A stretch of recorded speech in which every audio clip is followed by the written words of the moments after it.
June 14th. I went to the bar by myself to have a drink. He was sitting alone watching the football game on the big screen. He sucked the foamy froth from his beer with quiet desperation.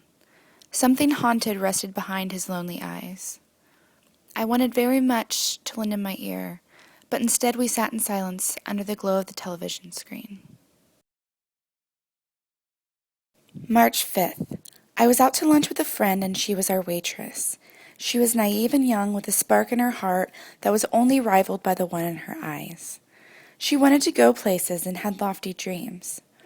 As she set our drinks down on the tabletop, I knew someday someone would take that away from her. Some man would promise her the world, then leave it in pieces on the cold, unforgiving ground. A pang of sadness swept over me, but you can't tell people these things. They just don't want to know. January 9th. The cold didn't seem to bother either one of them. The loving warmth that they shared for each other seemed to turn into actual heat, keeping them warm on a 28-degree day. I was in Chicago, walking across Grant Park, when I saw them huddled in each other's arms by the fountain.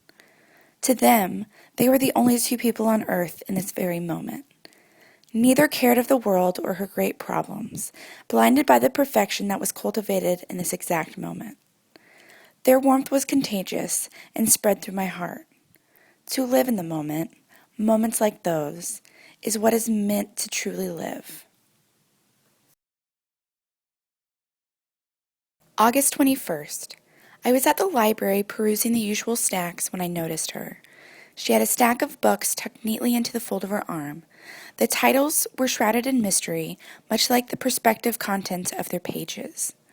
She was standing in the movie aisle, contemplating the decision between two equally awful movies. This woman lived alone and occupied most of her free time with frivolous plot lines in a noble attempt to counteract her need for excitement. We locked eyes for a brief moment, then both went about our business.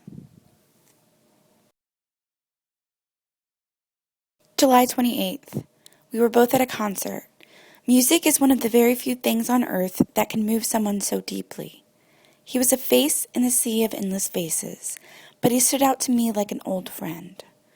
As the first chord started to play, I looked to him and watched him glow, red hot like a fiery ember.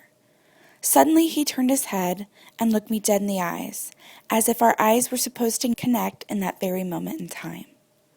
I will never forget the divinity of this experience. We broke the gaze and he faded back into the crowd.